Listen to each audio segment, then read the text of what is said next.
My name is David Moore. I'm the Public Information Officer for the Larimer County Sheriff's Office, and we're here today to give an update on the Cameron Peak Fire and some of the recent activity. So first I'd like to introduce Chuck Russell, who is the Deputy Incident Manager for the Fire Incident Management Team.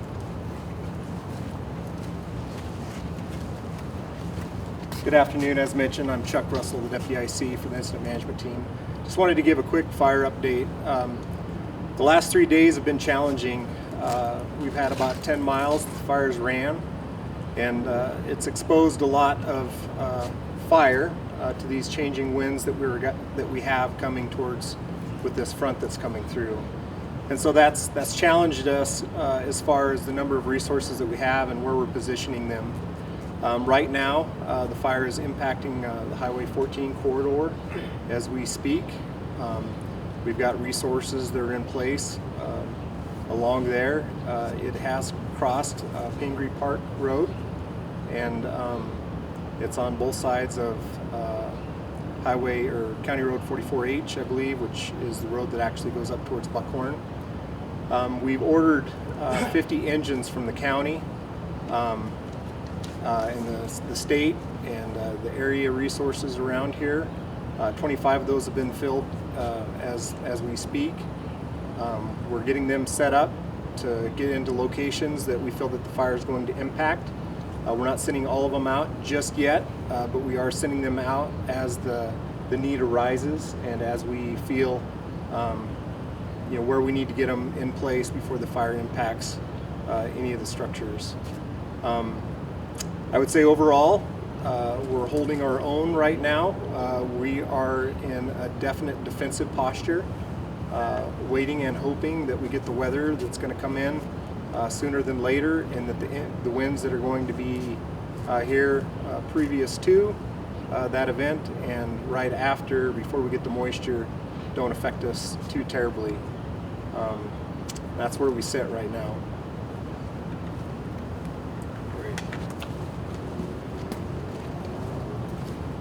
Thank you, Chuck. So I just want to give you guys an update about the evacuations that have been put in place since this unfavorable weather came through, starting about on Saturday.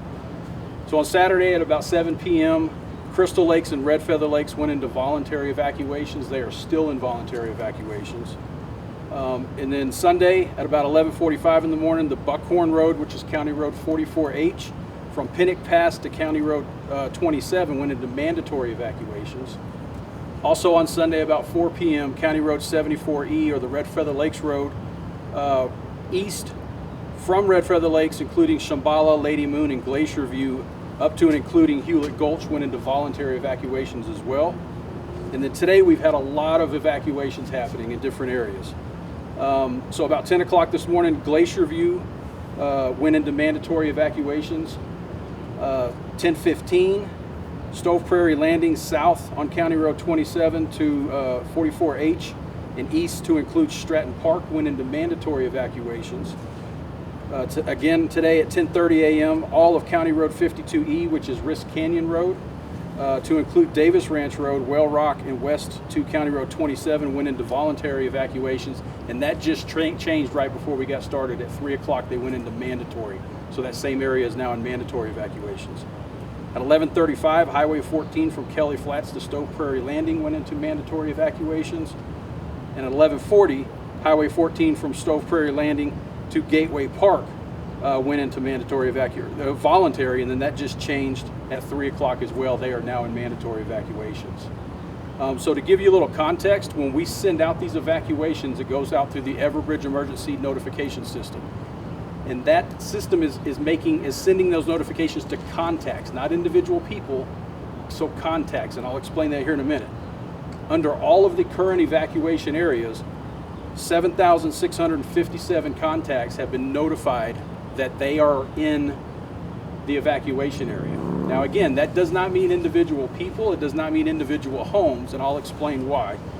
So a landline counts as a contact. If someone has a landline, they're automatically going to get that notification. They cannot opt out of that. However, you can opt in on your cell phone. You can opt in on email. You can opt in for places that you don't even live. For instance, I opt in for my wife's, where she works, for my children's school. so I can get those emergency alerts about things that are happening around those places. So we know from the beginning of this fire, we had a lot of people. There were not that many homes in the area where the fire started, but there were actually quite a few contacts. So we've learned that people have registered to find out about things going on in their favorite hunting area, fishing area, camping area, recreation area, and stuff like that. So the 7,657 obviously are not individual homes and not individual people. For instance, at my house, between my wife and I and my son, I think we total 8 contacts total for one household, right? So even if it is a house, they could have multiple contacts for that one house. A couple of things we want to help point people to. So if people are looking for information about the Cameron Peak Fire, we ask that they go to larimer.org, and on the top of any page, they can click on the link that says Cameron Peak Fire Info. That is a page that the Sheriff's Office is managing. We're trying to keep that as up to date as we possibly can, with maps, evacuation areas, road closures, helpful information about how you get shelter if you've been evacuated, all kinds of stuff like that. So it's a very helpful website. We'd like more people to visit that. If people have not already, they can visit nocoalert.org and actually see those evacuation maps. They can type in their address. It'll show them on the map where their house is, how close they are to an evacuation area, or maybe they're in an evacuation area. So it's a very intuitive map. If they want to check on a friend or relative who lives in the area, they can do that as well. NCWeb obviously is where folks go to get the overall picture of the fire activity and what the incident management team is doing about the fire. And we also want people to know that our Joint Information Center, or JIC, opened yesterday, and we're going to be open 8 a.m. to 8 p.m. as long as it is needed. And the phone number for the JIC is 970-980-2500. That's 970-980-2500. And we encourage people to call that number. We have the phones manned from 8 a.m. to 8 p.m. We want people to call us if they're not sure about what's going on. They just want us to walk them through something or help them. They're not sure about which roads they can take, or maybe they can't reach a relative who lives in one of the evacuation areas. That's what we're there for, and we're happy to help with those things. So now, unless anyone has any questions, I'm going to turn it over to Sheriff Smith. Sheriff? Thanks, David. Good afternoon. Thanks for being here. Again, we're at a surreal time as we stand here and everybody's watching the ash that's literally falling on the Front Range. It's falling on us right now. This has been, over the last few days, a very regular, and I was told a little bit earlier today when I was up on the fire that the street lights in Fort Collins have come on. It literally got like night.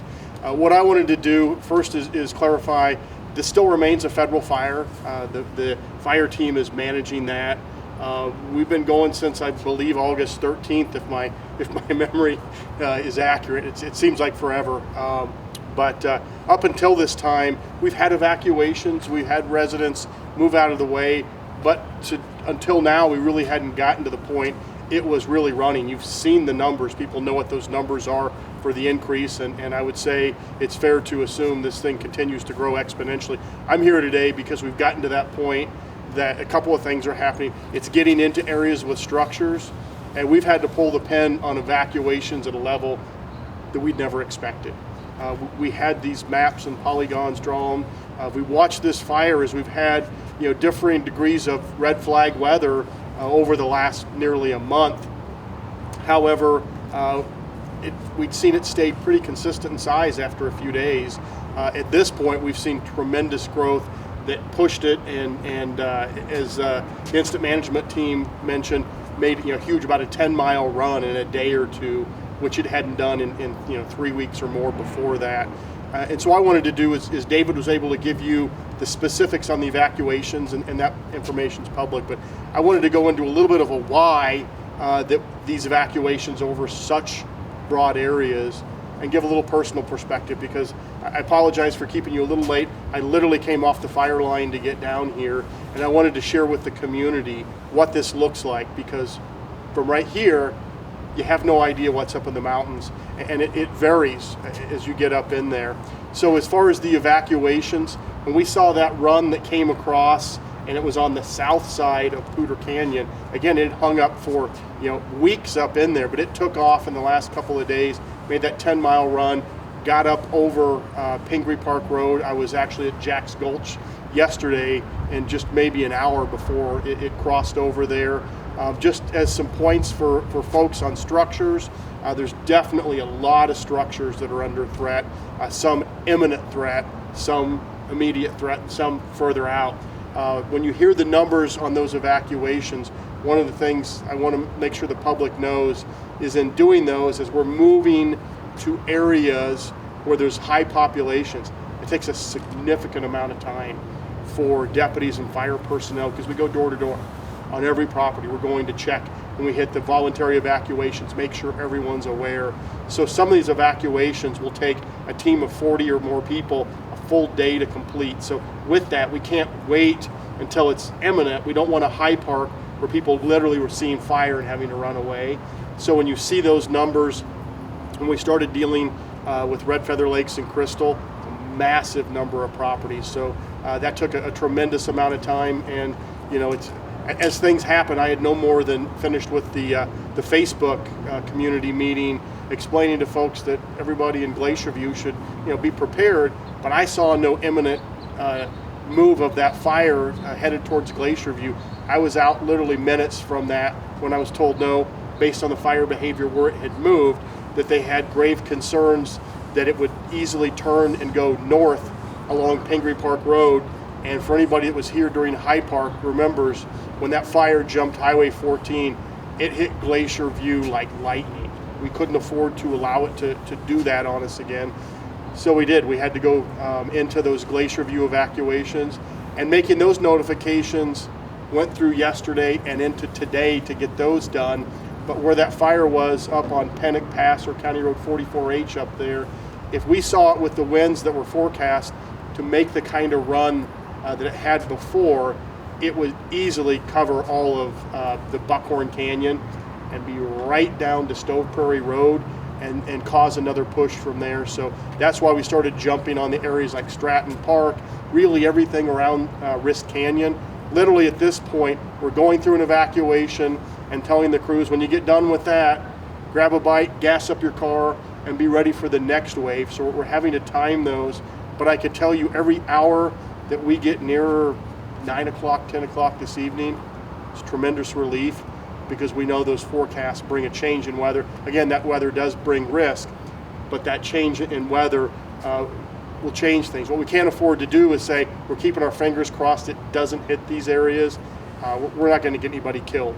We're going to do everything we can to protect folks. The priorities are individual health and welfare, livestock and pets, making sure folks can get to that, and then property obviously comes behind there. So we're pushing those, and this fire has gone many different directions, which makes it extremely difficult on us. We can't say it's going one direction. We have to worry about evacuations in one direction. As we've seen, it jumped up and was making that run up into Monument Gulch. All the reports I have, because we've got some spotters up there, is it so far, as of 15 minutes ago when I talked to my last spotter, seemed to be kind of hung up in that area. Thankfully, it wasn't running down the Buckhorn yet, which, in all honesty, I anticipated when David set this up 4 hours ago, I'd be here talking about the areas where we were just losing structures in mass numbers. I feared that's where we were going to be based on what we had just seen over the last couple of days. We're not there now. It's nice and cool down here. I can tell you up in the Rustic area, it was 85 degrees up there when I started down a little over an hour ago. So it's very different weather up there. The wind, we're not getting wind down here. The wind up high is definitely there. There's a wind out of the west that's pushing east. So first I talked about that area up at Pennock Pass. It's kind of held up there. And the reason I bring that up is, again, it hasn't gone down the Buckhorn, but I don't have a good assessment for my residents in Monument Gulch. That area, I had one of my staff members up there, was liaison with the team, and he literally got out maybe 3 hours ago. It got too dangerous for him, and I don't have any reports on structures up there right now, good or bad, but I know it's hung up in that area. We did not see it pushing down Pingree, thankfully, over towards Glacier View. However, we know this weather front's going to bring a lot of swirling, and if that fire happens to take a turn and get pushed to the north, it could get to Glacier View very fast. So I still stand by the logic for getting those notifications to folks up there, because if it makes that turn, and it could in a moment, turn north, it could be deadly very quick. The part I can also report on is I just came down from the Poudre City area because there were reports of the fire that was coming down into Rustic, and that the Poudre Canyon Fire Department literally had to abandon their Station 2 just a couple miles beyond Rustic. So I got up into that area as that fire was coming down the mountain. There was significant torching. However, once that main front got in and kind of passed through there, it appeared to be mostly staying on the south side on the mountain there. It was getting in near structures. I actually helped call in some structure protection, and again, literally was on the line as we were doing some protection between hand tools and engines up there. And I'm pleased to say so far, when I left a little over an hour ago, I didn't see any structures that had burned.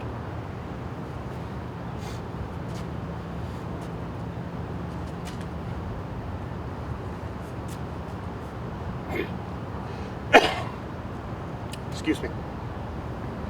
This fire is very personal for everybody up there.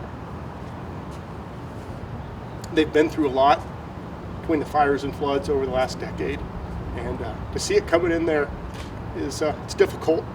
But I come down with some hope, seeing what was done for structure protection. That main front had moved past there, and so with active structure protection, I definitely feel better. We're not out of the woods by any means. That fire is still laying up to the south side of the canyon and has that potential to come back in. I know there was a report from one of the individuals up there that by Kinnick, there were some spots that had gotten on the north side.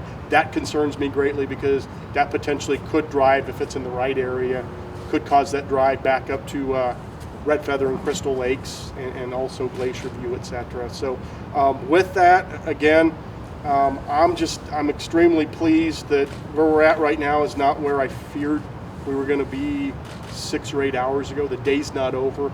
Snow's not here yet, and we certainly know the snow is no guarantee to make it. It's certainly not going to stop this fire, but it's going to give a break. We've been very active in our discussions with the incident management team, how critical it is that we make sure that that break hopefully gives the opportunity to move a little more on the offensive to help us in that structure protection.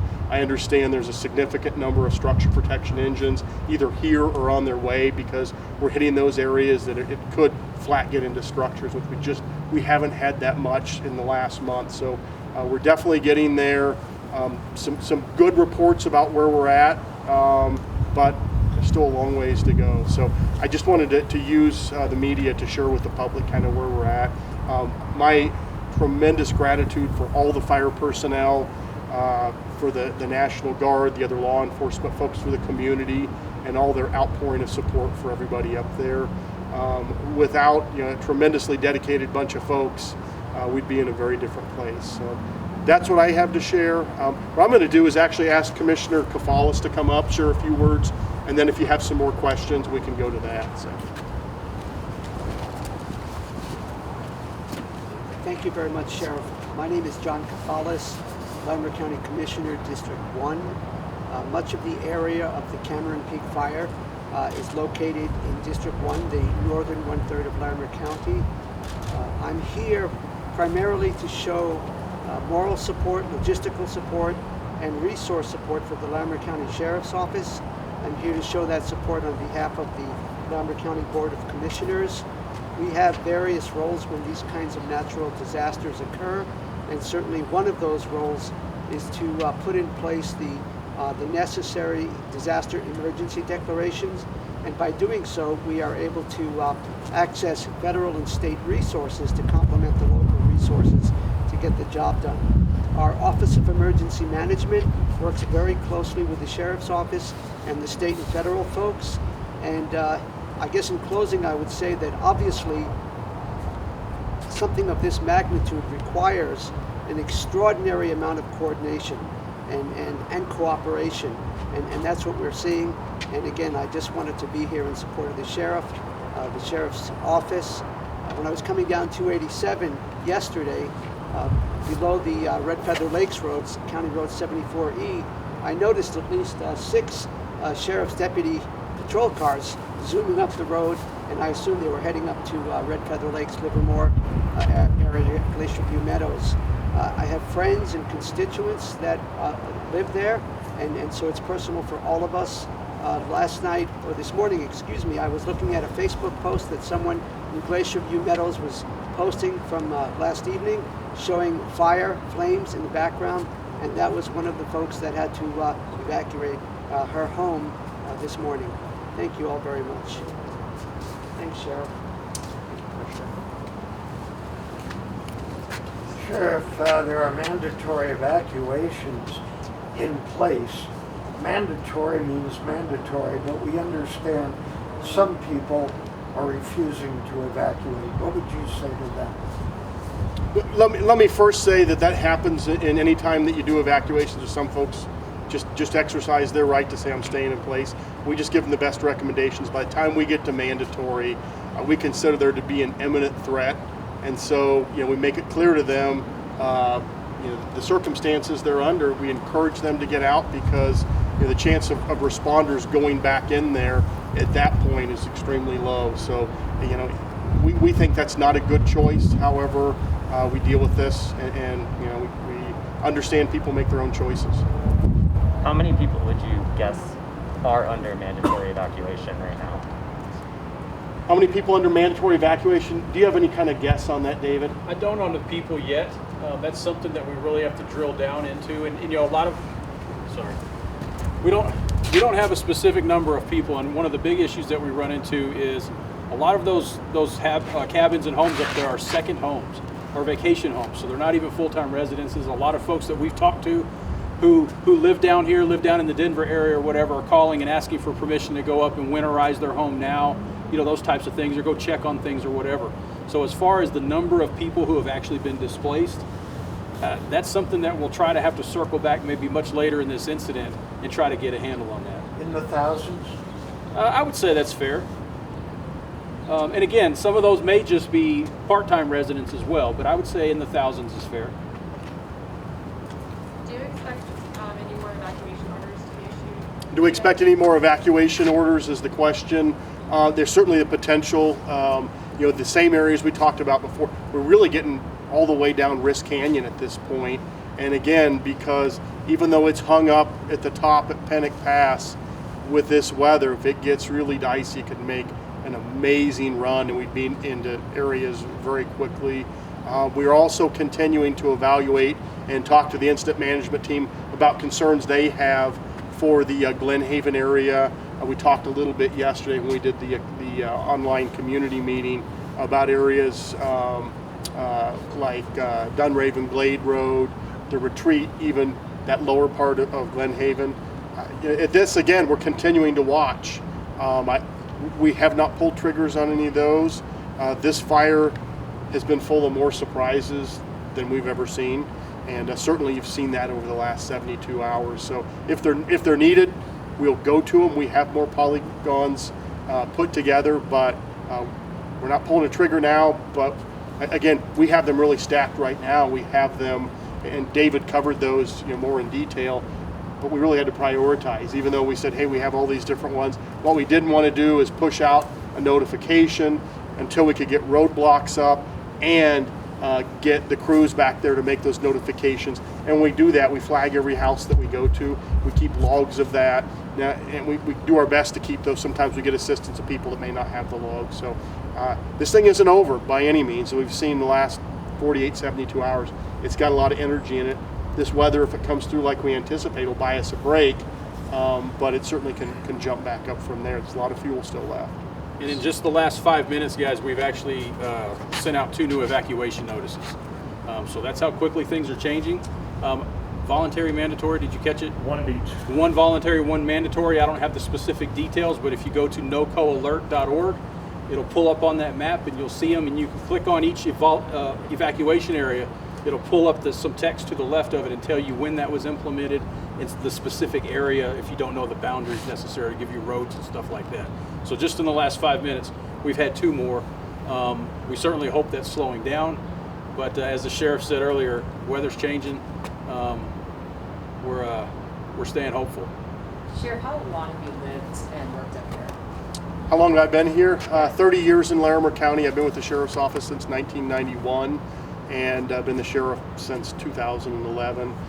I know these areas very personal. I know a lot of the folks. I consider them friends, and as you witnessed a few minutes ago, I get a little choked up when I think about it, because I'm alongside friends up there when you're defending structures and you're standing by folks that are seeing the potential for their own home to burn up.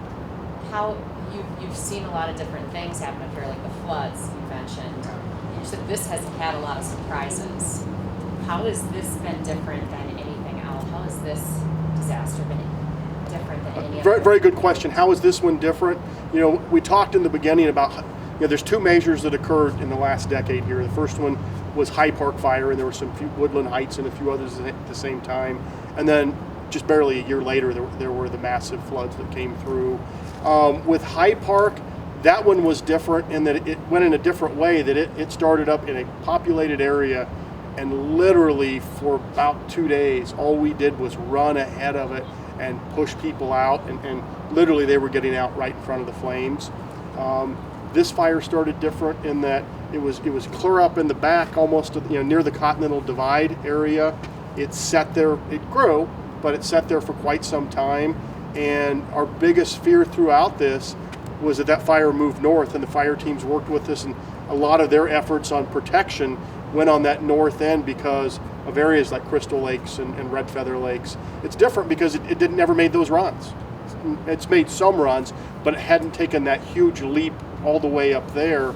But then as it stayed low, it continued to kind of really push up against the Continental Divide, up against Cameron Pass, and for, again, better part of 3 weeks, really didn't make a run out. It made some runs south of Highway 14. Again, that didn't push towards structures. It pushed towards public lands that the people up here love and consider personal and dear. But when the difference on this is, in a matter of literally 24 to 48 hours, it went, I think they said about 10 miles, and just flat covered ground. And so it was doing that at the same time. It has that potential again to go south down into Dunraven Glade and into the Glenhaven area. Has that potential to run east. And honestly, fires like this can, with the right weather, run till they run out of fuel. And if you look east, that fuel really ends at the edge of the city of Fort Collins. It has that potential again to run back down Pingree Park Road, jump the Poudre Canyon, and be back into that area. Glacier View, Red Feather Lakes, Crystal Lakes. So the fact that we're really, this is like a battle you're fighting on multiple fronts. And so we're having to prepare it in a lot of different directions. And some of these calls are going to be in a direction that didn't go. But other times we can't afford to roll the dice and say, well, it's just a 30% chance, because this wind, they're talking about it whipping around, can go north, can go south. So in that way, to be this far into a fire, we've talked a lot about avoiding complacency. It definitely is a kick in the gut that just on Thursday, working with the fire team, we came to an agreement to reopen some areas that have been closed for a couple of weeks because of the threat of fire. And then, literally in 2 days, that all changed and went from those to just exploding, not only in size of the fire, but in individuals and properties and residents that are potentially an imminent threat. Sheriff, you've asked for help in determining the possible cause of this fire. Have you made any progress? The cause on the fire, I'm going to defer that back to the U.S. Forest Service. This fire started on Forest Service land, and I know they have an investigative team. I don't have any of the information. That'll come through the Forest Service. So I don't know at this time what the cause originally was. You acknowledge that there were some people under mandatory evacuation who refused to evacuate. Do you possibly have any estimate how many people that would be? A question about how many under mandatory who have not evacuated. I don't know those numbers. I know in a series, as much as we're all electronic, when we do these evacuations, we're down to paper logs. And so what we do is keep a record if we came across an individual, but we catch them, actually the time we catch them is in the voluntary, because by the time we get to mandatories, we literally don't have time to go back. So what we've done is say, We're going to give the voluntary and say, this is the time we recommend that you get out. The difference is we don't keep them from going back in on a voluntary, but then we let them know that when it goes mandatory, we're going to push that back out through our notification system, but we can't get back to touch the individual properties and stuff. So I don't know how many are back there. I don't think it's a tremendous percentage, and as the fire gets closer, you see those folks pulling out. And there's a variety of areas. The ones that concern us most are the ones that only have one way out and are way back in. Those concern me the most. But we've also got individuals, like along Highway 14, where we've recommended they get out, but we also understand they're right on a state highway and have access to get out, and there's a little less concern. So it really varies on those concerns. All right, thank you very much. Sorry, I have one more. Could you just describe what it looks like up there? Yeah. And actually on what it looks like up there, I'm going to share with David some pictures I took this morning from 2 different areas. One of those was by the Stove Prairie School, and again, High Park. All through High Park, I never saw something like this with the stuff falling out of the sky being as dark as it was. And the other I'm going to share are some pictures from the Rustic Poudre City area. Gives you an idea. As I was up at Stove Prairie, it was just so much smoke. You'd swear that fire was only a mile or 2 away, but it was all the way up at Pennock Pass. But it's just kicking off a ton of smoke. And then when you were down in Rustic area, there was a lot of torching, and that's why I literally expected when I got into there that I was going to have to watch Rustic completely burn up because of the way it was coming in there. However, so far, and that front seems to have done its thing, but it certainly could come back. After all that torching, it wasn't getting into the structures that we could see up there, and because that active wall really had died down, the structure teams were getting back in. They literally had engines. There were hot shot crews coming in, etc. So I will share those pictures so David can share them with you as well. Yeah, I saw you watching the ash blow around, and what is that like for them up there working? Because if we have this down here, what's that like up there for the firefighters? It's very interesting because there's quite a variety. There's areas up there that are literally blue sky. You can see smoke off in the distance, but there's areas of the canyon it's not in currently, but there's other areas, you can't see much beyond the edge of the road. It gets so thick up in there. But yeah, the stuff that's falling down here is pretty significant. The stuff falling up there is a lot larger. So definitely you couldn't be up in that area without understanding the seriousness and the threat. And it's a bit overwhelming when you're in that because you have no idea what's a mile or 2 away. You don't know what's coming next. And that's what this fire has. There's just all sorts of active areas. It's not a single front. So that's why it's extremely dangerous, and we have to use so much caution with all the personnel. And then just to be clear, is the snow helpful or not helpful in fighting it, and why? I'm going to hand this back to the deputy IC. That's right down his category. Thanks. So the snow is very helpful. It's going to what we call park the fire and give us an opportunity to be more aggressive on the fire and not be in such a defensive posture. However, there's a lot of fire on the ground. There's a lot of heavy fuels out there, and it's not going to put it out. There's still going to be a lot of work to do on this fire. I wanted to add one thing if I could. If you guys could help us spread the word, we would really appreciate it. So tonight at 7:30 on the Cameron Peak Fire Facebook page, they're going to do a live Facebook community meeting. So if you could help us spread the word, get people to tune into that. There'll be folks there from the incident management team, Forest Service, Sheriff's Office, maybe some others that I'm missing. But those are usually very informative, and people can actually type in questions and get answers to a lot of those questions. So 7:30 tonight on Facebook on the Cameron Peak Fire Facebook page. Thank you guys. Thank you.